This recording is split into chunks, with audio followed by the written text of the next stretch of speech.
Yo, yo, yo, yo. What is good, RFL?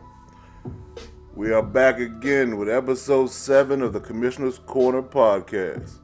I'm your host, MDC, your commissioner. Boy, oh boy, is business booming in the RFL league now. We back with season 3. Season 3 is kicked off. We're in week 2 as a Friday night. Want to give a quick shout out to everybody for getting their games in as promptly as possible after the draft on Tuesday night. We're going to talk about the draft and the offseason in a minute, but we want to give a quick season 2 recap about what happened at the end of the season and playoffs and wild finish in the Super Bowl and who won. First off, I want to congratulate everybody who made the playoffs, fought hard, and did what they could do in the playoffs and far as, playing their games and getting everything done. It was grueling, man. It was grueling. I think what I want to say, where we left off at, I think we hadn't started the playoffs yet in the last episode, but we had an interesting wild card round. Yeah, actually, we had started the playoffs. Now I think about it. I talked about that catch Jalen had against 5 in the wild card round. But moving forward to the divisional round, we had a few key matchups. The divisional round was pretty entertaining. Conference title game was definitely entertaining as well. But never to be overshadowed by what happened in the Super Bowl. Now let's get into it. We had a face-off in the Super Bowl against the Redskins and the Jaguars. D Nice versus Joe.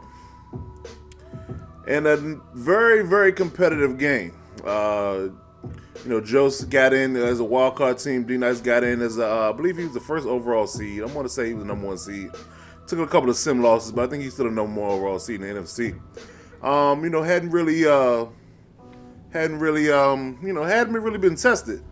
For I guess the NFC, it's pretty solid as far as gameplay is concerned in both leagues, but definitely a highly contested battle. We're down to the wire, man, and before I get to the nitty gritty, shout out to both of them guys who put on a great game for the RFL. Game was great. Got a chance to review the replay a little bit, and what happened at the end, and man, I gotta say, shaking my head. The chat was on fire after that happened, boy, I tell you. So we get to the fourth quarter. D Nice is leading. I want to say he was leading by 2 or 3. Actually, no, he was leading by 1.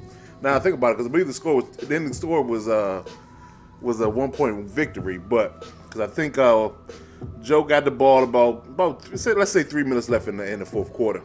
What we call a money drive. He's on a money drive. It's either you get it, you win the money, or you go home the loser. Joe had pretty methodical drive. Ran the ball well, converted I think a third and a fourth down on that drive. Got in field goal range.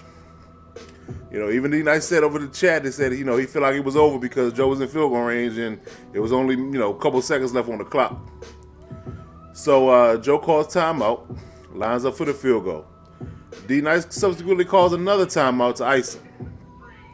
So we get the ice animation screen and everything's looking good. Joe hikes the ball, lines the kick up, and it is blocked. Blocked for the Super Bowl win. Of all things, you pretty much think a field goal in Madden is pretty much money, probably 99% of the time. But that 1%, and it happened to be in the Super Bowl, happened. D Nice blocked the kick, and time expired, and that was the game. Oh man, that's a head scratcher, shaking my head on that one, bud. But it happened. So D Nice is the season 2 champ. The Redskins are the champions of season 2. So we had Phil season 1, we have D Nice season 2. Congratulations to them boys. I tell you, that finish was wild. And if you want to go back and see just the clip of that kick, go to the Twitter page, and I tweeted out a link to it. RFL League on Twitter. RFL League on Twitter. Check it out. Of course, we have Players of the Week profiles, information about the league, videos when we can, post the podcast. Whatever we can post media-wise on Twitter, we definitely will do that. So check that out. And like I said, the clip for the Super Bowl block, I clipped that particular play, and check that out. It was definitely a wild one. But shouts out to the boys for competing, put on a great show. Appreciate that. So we jump back in right after that. I want to say quickly to everybody who celebrates the holidays, Merry Christmas, Happy Kwanzaa, and coming up to a Happy New Year. Because next time we do a podcast, we'll be in the New Year. So, I want to say, quick Happy Holidays to everybody out there in the RFL. So we got into the off season. The off season went, pretty smooth. We kind of had to drag it out a little bit because of the schedule with everybody in the holidays. We was going to run up against Christmas, and something I was trying to avoid, honestly, but we had to push it past Christmas so everybody could, who could be here. I think we only had a few absentees out of 30-something people, so that was good. So the offseason went pretty good. Free agency was what it was, and we had a few players out there. Some people grabbed up some people. People in the rebuilding modes. Some people didn't make the playoffs. They were trying to get some pieces they needed to get the teams right. Then we moved on to the draft. Now I will say, the draft. I thought talent-wise it was good last year. Man, it was loaded this year. I mean, we talking, getting down to that third, fourth, and maybe fifth round, people were grabbing good plays. It was definitely a loaded draft. I haven't seen a talent pool like that in quite a while. I run 2 leagues, and I have to say that was probably the deepest level of talent pool that I've seen in quite some time. It was definitely loaded. So if you drafted right, you filled the particular position you need to fill, your team is looking much better. We'll get into a few player profiles and things of that nature in a minute. But I want to say that it was definitely a good draft. I think a lot of people are much happier with the offseason free agency trades and the draft and how their teams turned around. People got some much needed pieces that they were looking for that were kind of holding them back. So I'm very excited about what's going to happen when it comes to this season upcoming. We are in week 2. We have some games played for week 2 so far. I'll get into that as well real quick. But I appreciate everybody getting their games in, and please continue to do so. And make sure you schedule early. Like I always say, schedule early. Communicate with your opponent. It's always a 2-way street. Don't wait for the other person to reach out to you. Do your due diligence and reach out to yourself and cover your bases. And I will never scream at you for not reaching out first. I will never scream at you for that. If you both reach out together, hey, we can come to a good solution. But do your part, reach out to your opponents every week to week. So, getting to the draft, I think when it comes to the draft pool, certain levels or positions, I guess say, are more heavy than others. But I have to say that it was a lot of positions, a lot of heavy talent, top to bottom. Just depending on what you like and what you need. But it was definitely a good talent pool, and there was definitely some players out there that was definitely looking good from an athletic standpoint. So we'll get in there real quick. I'm gonna go down from offense to defense real quick and see how things shook out as far as the talent pool is concerned. If I had to rate it, from a standpoint of positions and what were the top positions that had the deepest talent, I would want to say that O-line was one of them, surprisingly. O-line had a lot of talent in there. A lot of young, good, solid O-line talent. So if you picked up an O-lineman in the draft, maybe 1 or 2, you definitely scored. There were some solid QBs, but the other 2 positions I think they were really, really, really deep on the offensive side were wide receiver and tight end. Those particular positions definitely had a lot of talent, some sleepers even, that people weren't really paying attention to, that people might have snagged in later rounds. But it was definitely loaded. From a defense perspective, it was a few front 7 guys, but I think DB, as far as corners are concerned, corners were pretty deep this year. I don't think corners were really deep in as far as positions goes last year, but it was definitely deep this year. So if you snagged a corner with some good attributes, then you got a good player for the next 4 years at least. So we'll get into that. We'll start with quarterbacks. I know a few people were looking at quarterbacks as far as trying to get a new franchise quarterback because their current player weren't really working out too well, or they were getting old. So we probably had three guys that stood out to me. Now we'll say this: now there's a lot of guys had a lot of big arms in this, a lot of throwing power in this draft. They may not be the most agile people, but they can throw the football. I would definitely say that. One person that sticks out to me is Houston's new quarterback, Tucker Lutman. Tucker Lutman has 97 throw power at 21 years old. So Rashad is set, in my opinion, as a quarterback, from a quarterback perspective. 76 speed, 97 throw power. Sky's the limit for that young man. He's very young, but he can throw the ball like no other. 6'3". He's definitely a solid guy. Definitely a solid guy. Another guy who was actually the highest rated quarterback overall in the draft was Chandler Lavelle, was drafted by the Ravens. The Ravens got their franchise quarterback who looked like he's going to replace Joe Flacco. And actually Lavelle was actually player of the week last week for the AFC. So he's making his case early and often. And I want to say that actually the Ravens are now 2-0. They had a CPU game against the Bengals, so Lavelle probably had a good game. Again, matter of fact, let's check it out real quick. Let's see what Lavelle had in this win against the Bengals in an AFC North divisional game real quick. Lavelle was 10-16, 205, 2 touchdowns, and 1 pick. So he's had 2 solid weeks. So Lavelle is definitely making his case early to be the franchise quarterback for Baltimore going forward. The last person I wanted to touch on real quick is Tate Lorig. He's actually star development. 76 overall. He was CPU drafted by the Pats. My good buddy Phil once again fell asleep on us but lucked out anyway. Tate Loring was actually drafted, I want to say, in the first round. Let's take a look real quick. First round pick, 24th overall. Went to the Pats, so it looks like he's going to be Tom Brady's replacement. Like I said, star development, 75 speed. So pocket passer, he can move a little bit. 96 throw power though. So he can throw the ball anywhere on the field. That is pretty impressive. So let's keep an eye on those boys. And it's honestly funny because all three of these guys are in the AFC. So anybody that's in the AFC that was trying to vie for the Rookie of the Year position, you got 3 quarterbacks to contend with. And if you know football like I do, nobody has has football in their hands more than the quarterback. So it's going to be tough sledding. It might be a 3-man race with those 3 quarterbacks early on. So, if it's a positional guy, good luck as far as pulling that off as far as getting the Rookie of the Year. But it might be a quarterback. That's my bold prediction. With these guys starting now, because I believe they're all going to start. I wouldn't see why they wouldn't, because we got 3 guys who are less than 23 years of age. Tate is 22, Tucker is 21, and Chandler is 22. So, like I said, sky's the limit. They all 6'3" and above. We got 6'3", 6'3", and 6'5".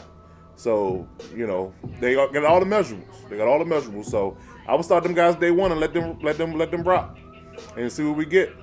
But it's looking like it's going to be a quarterback that's going to be a front runner as far as the offensive rookies here for the AFC is concerned, in my bold opinion. Like I said, the quarterback touches the ball the most.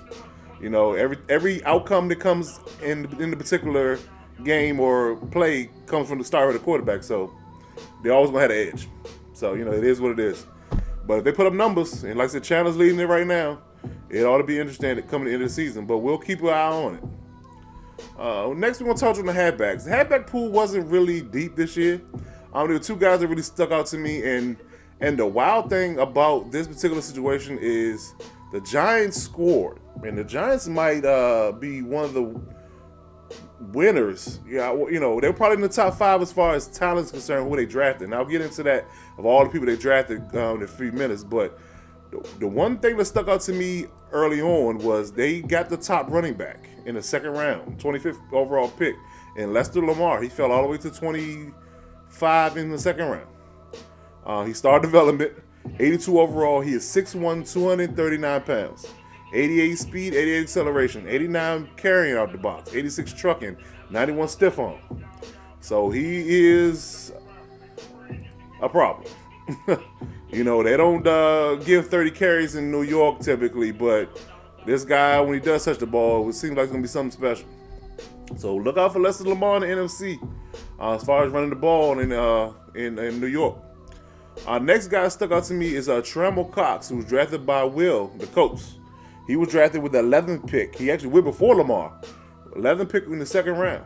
He is 6'3", 213 pounds, regular development. He has 93 speed. He has good topping speed. His acceleration is a little light with 86. But he has 89 agility, decent spin move, decent juke out the gate. So with a little work, 72 strength, a little work, he can be a feature back in Indianapolis. So we'll see how it goes with that guy. Outside of that, I mean, you had a couple of fast guys. I mean, you had a couple of guys. The Eagles drafted Matt Foster, who has 95 speed. He's a burner. A little bit of I want to say a scat back. He's not a he's not a prototypical guy. He's 201 pounds. So he's more of a situational guy in my opinion. But there's a few guys out here with some decent speed. Like I said, one of the high overall guys, but some fill-ins, some backups, people that can, get some spot touches in people's offenses. So we'll see how that goes. Now, the position I wanted to talk about the most, and this is kind of got me, ready for the podcast today, because I wanted to talk about these gentlemen, the wide receivers in the draft. The wide receivers in the draft were phenomenal. I mean, I haven't seen so much height and so much speed in the draft in quite some time. Maybe not ever. I don't know. I mean, it was definitely shocking to see certain things that came out of this draft. And wide receivers went high because guys noticed, right off that these particular players were going to be huge as far as talent is concerned. Number one, he had all the fanfare, all the media talk about him. He's a 6'5", 235-pound wide receiver by the name of Haynes Flanders, who was drafted by the Bears. CPU draft drafted him in the 6th pick overall. Haynes is 92 speed, 89 accel, got 81 route running out the box, got 90 spec catch and 92 jump out the box. I mean, he's a starter. I mean, how outside of opposite Cameron Meredith, Haynes is a starter. I mean, right off. I mean, the guy's is a talent.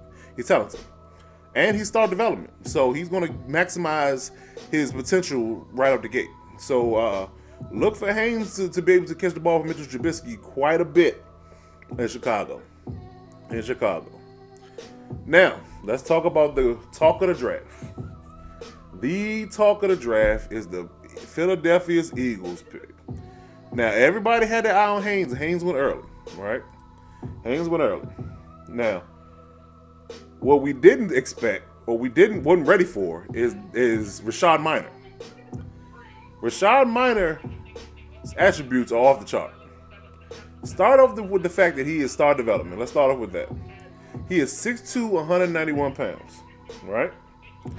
He is 95 speed, 95 acceleration, 92 jumping, 91 agility. So he has all the intangibles of a big play receiver at 6'2".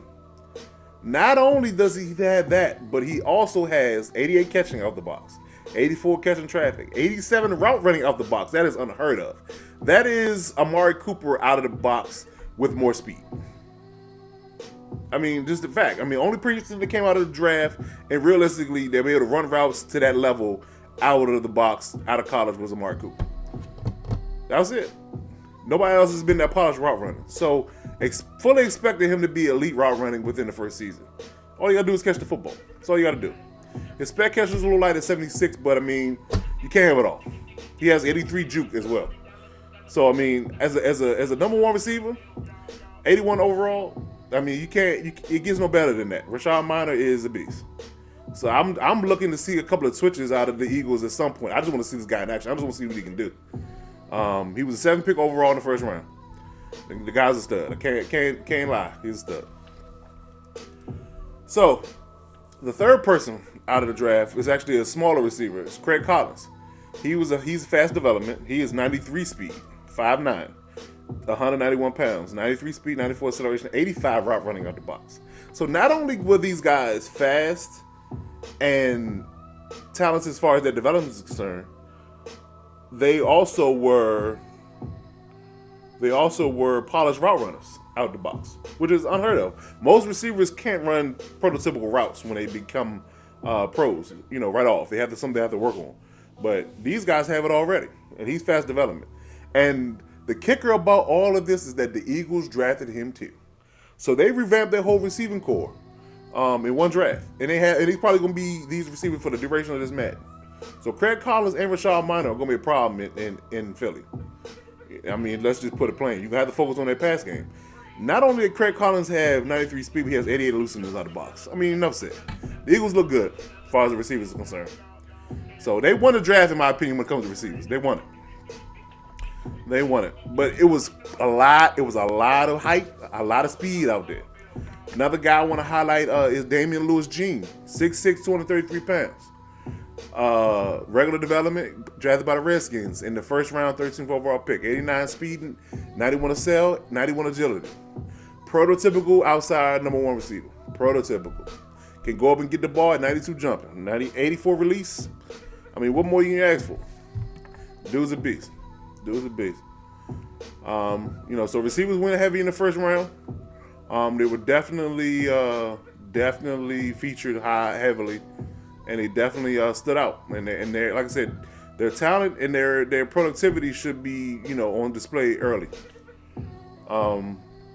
Couple of sleepers. One guy I want to spotlight was drafted by the Steelers actually. Ricali Ballard. He was drafted in the second round with 18th overall pick. He is actually 91 speed, 91 acceleration, 87 agility, 88 jumping, and 6'5", 221 pounds, 71 strength. He is 6'5", 221 pounds, like I said, and outside of being able to run prototypical routes, he doesn't need much out the gate, and him being the third or fourth option in Pittsburgh right now, he definitely looks to take somebody's spot. So who's it going to be? 88 catching out of the box, 81 spec catch, 82 catching traffic, 71 route running at the moment. I'm sure they're going to build on that, but he can definitely do it. He can definitely do it. Last guy I want to spotlight. Touch on a couple of guys that they like I said, they came out speed wise were just blazing. Was C.J. Penner, another guy from the Redskins, drafted in the third round. He's actually 5'8", 176 pounds, 96 speed, 94 excel, 82 catching, 81 catching traffic, 84 jump, 87 kick return. So he's probably a kick return specialist, but he can fly.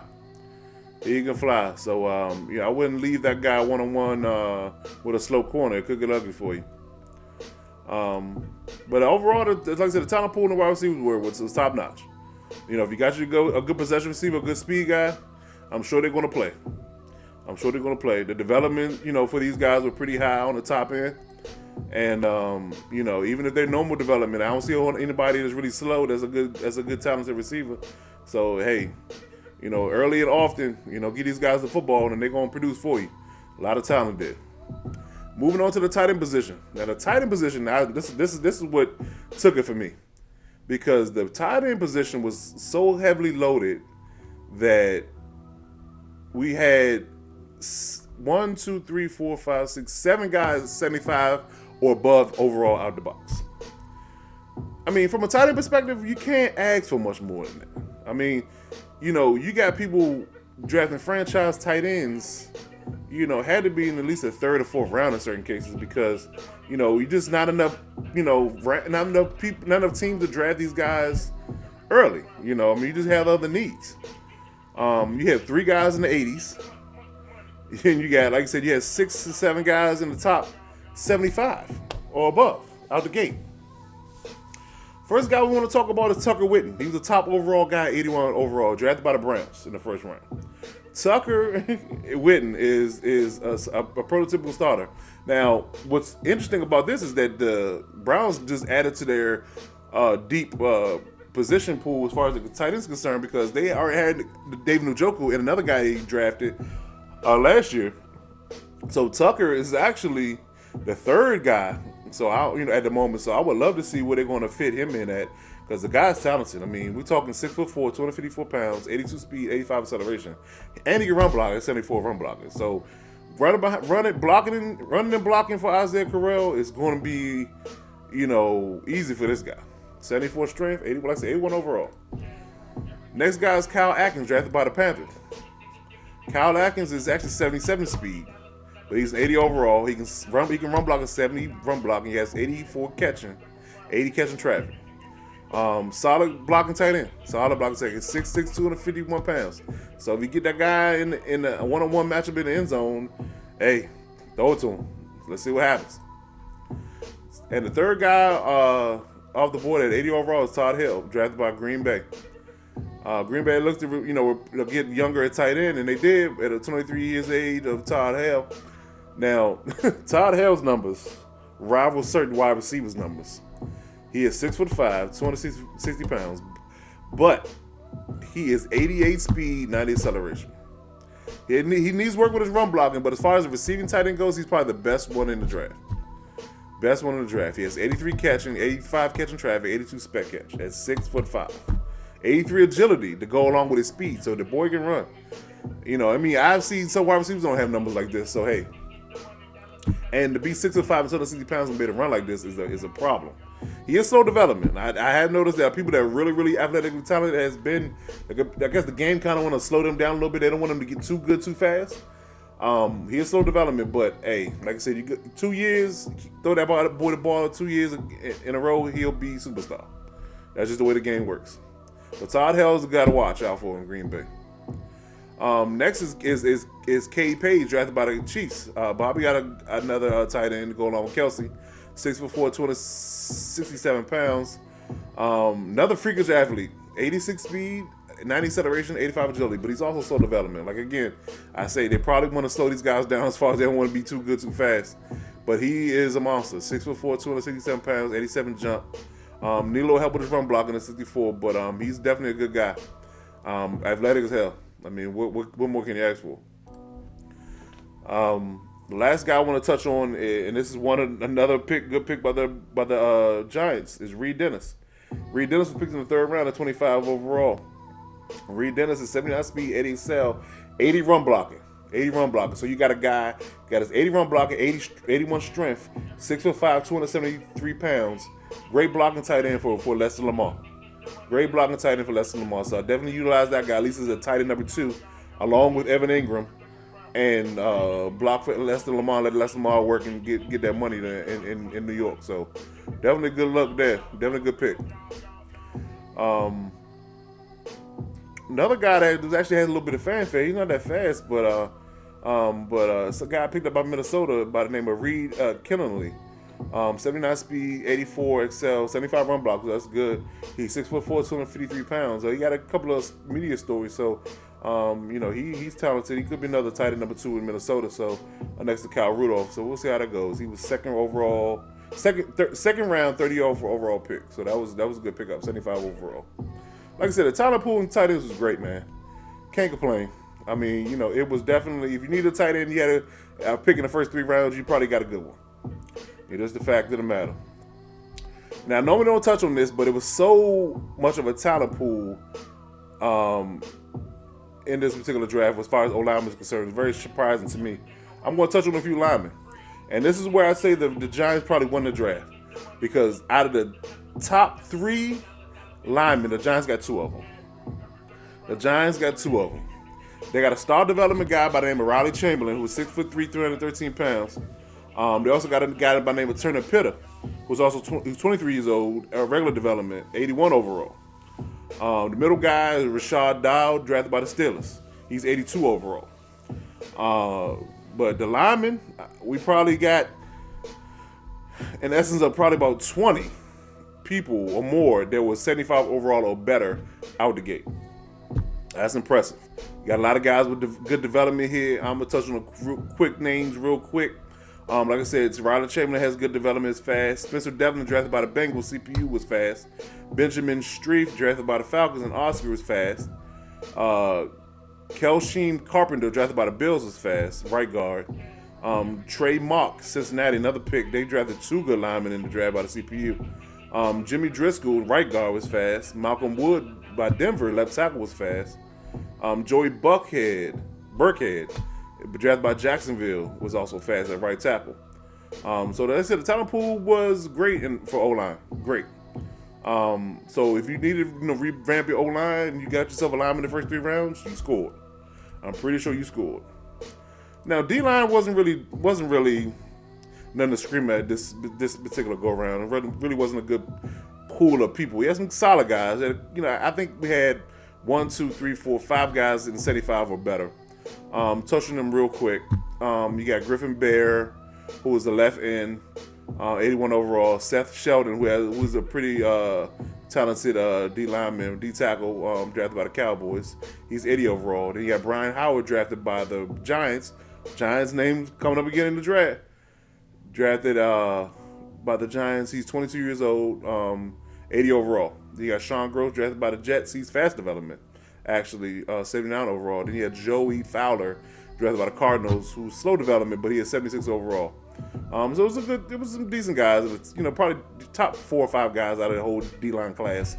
That includes end and tackles. If you got any of those guys, you definitely helped out your D-line in your front 7. Linebackers were top heavy. Really wasn't high overall guys, but he had some speed out here.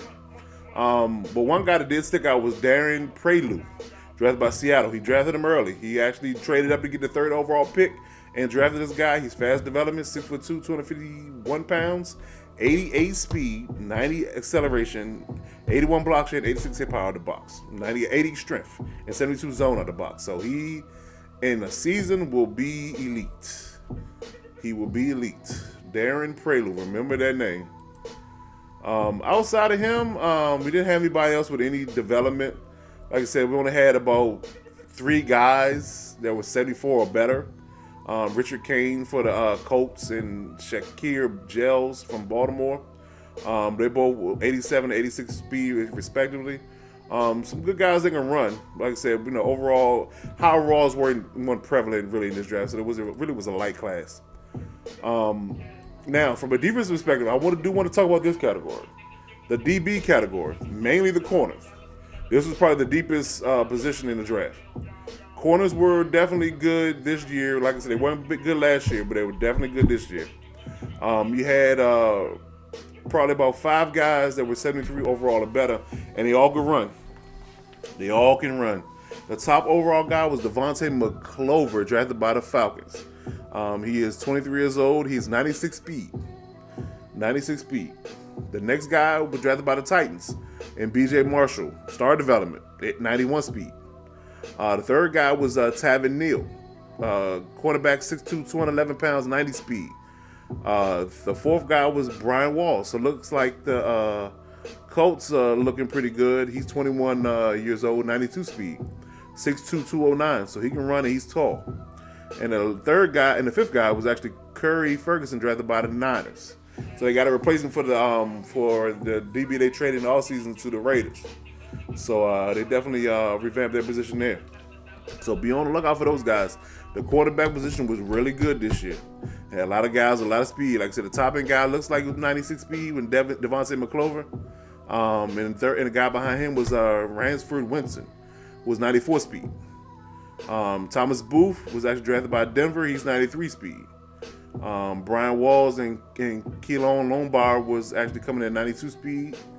And Devin Marsh comes in at also 92 speed. So, hey, a lot of guys are tall and they can run. We're talking 5'11" or higher, and they all can run. It's a good talent pool as far as the corners are concerned. Safeties weren't really abundant, especially from the strong safety position. So I'm not really going to talk about strong safeties. There really wasn't anybody out there that really stuck out to me. But one guy I wanted to talk about, he was actually CPU drafted, and the Bills lucked out from the free safety spot. A guy by the name of Malau Thornton. He was 79 overall, 87 speed. He is 6'2", 207 pounds. Free safety, 84 hit power, 87 speed, 90 acceleration, 87 agility, 92 jump. So he's tall and he can leap. 98 injuries, so he should come off the field. He's 7 days on out of the box. So with some decent work in the first season, he definitely should be an elite starter for the Buffalo Bills. So that's gonna wrap it up, fellas. As far as the talent pool is concerned, like I said, yet again, great draft. The talent pool was good. People that were trying to rebuilt, in my opinion. You know, it was definitely some chatter in the chat about that. You know, a lot of people got what they wanted. As far as their position concerned, the teams are looking much better, looking a lot more to their liking. That fits more towards their scheme, and it's looking really good. So I want to see what this season 3 is really going to bring, because teams are looking really good and really stacked. So now it's just up to execution. Can you get it done on the field? Can you get it done on the field? That's the bottom line, fellas. So hey, you know, good luck to everybody who selected their draft picks and got their players who they needed, filled their positions. And hey, like I said, you gotta make it happen on the field, and that's the bottom line. Moving on here really quick. Like I said, I want to quick shout out our YouTube page and our Twitter link. Renegade Sports 1 is our YouTube page. Renegade Sports 1. We post all our podcasts and all our media, awards, Pro Bowl listings, podcasts, all that's on the YouTube page. So make sure you subscribe and turn your notifications on for that. Our Twitter handle is RFL League on Twitter, at RFL League on Twitter. Make sure you follow and turn your notification on for that. So we post things to there. Links to the podcast, player profiles, and player of the week listings. You'll get that notification as well. All right. Real quick note: we had a bit of a turnover in the league. Some guys, have basically said that they flat out, can't really devote the time anymore. So we had one guy leave. Devin had to go. He was the coach of the Dolphins. I mean, I guess his home life or his career, whatever the case may be, was getting in the way. So he really couldn't devote the time he wanted to Matt anymore. So he notified me that he needed to leave. So he was removed recently, and so the Dolphins are a CPU team now. We're looking to replace that particular team with a user. So be on the lookout for that. And if anybody has any reputable invites, as always, we'll accept them, look at them, vet them, and decide whether or not they'll be a good fit for the league. At the moment, we have I want to say 2 teams open still. I want to say 2 to 3 teams open. I want to say 2 teams because I wanted to give a quick shout out to Mac. Mac came in the off season. He was on travel, but he came in the off season. He joined the league, and he's taking over the Saints. So we had 1 come and 1 go. So I think we still hovering around 30, 29 or 30. With the Bengals and the Dolphins being the only CPU teams at the moment, I want to say. So yeah, so we have 30 people. And shouts out to Mac for taking over the Saints and getting his team together. So like I said, we had to cut ties with Devin because he couldn't fulfill his obligations for the league. No with this at all. I understand. Life gets in the way. We all can't devote the amount of time we want to devote to video games. So I mean, it is what it is. We'll welcome him back if he can come back and devote his time. But for right now, we'll leave that team vacant and we'll try to find somebody else that can fill it. As far as the season is concerned, like I said, fellas, we're going to get back on schedule. Right now it's Friday night. I'm recording this. Monday will be the next advance, and we'll go from there. Monday, Wednesday, Friday, 9 o'clock every week. Make sure you communicate with your partners, who you play, and get your games in. Hopefully the holidays or anything like that won't get in the way of anybody playing. As always, let me know if you have any conflicts. Want to touch real quick on some administrative things real quick before we get out of here. As I said in the chat, and I said it before, there's been some lackadaisical behavior in the league. So much so that we wanted to make sure that people are going to be devoted or not. So with that being said, we implemented a rule. It's the 3-sim rule. All right. And I'll give a detailed description of what that means. You are not allowed to unexcused simulate a game more than 3 times in the season. All right. So if you have to sim a game and you have no just cause for that simulation, means you just didn't contact your opponent, you just let it ride, you didn't bother to do anything in regards to the game. If you do that 3 times, you will be removed from the league. You will be removed from the league. That's just to keep everything fair and keep everybody, who's not trying to waste their time and chasing down people to play games, because we all got busy schedules, we all got families and wives and kids and such and such. So if you're going to be here, schedule your games and get them done. That's the bottom line. That is the bottom line. Be here for it or don't. Like I said, I didn't hold anything against Devin for saying he couldn't, because he came to me as a man, said he couldn't do it no more. He said, NBC, I can't do it no more. I had to bow out. Hey, shake your hand virtually, and hey, I welcome you back if you can come back. But if you can't, just be a man and say you can. That's all I ask. That's all I ask. But if you can be here, don't BS around and not play your games, man. Because it's not a CPU league. If it was a CPU league, we all could just create our own personal CFMs and play that. We're here to play humans. We're here to compete against other players, strategize and fight and win against other players. We're not here to play this computer. You can play a computer any time you want. We're here to play other people.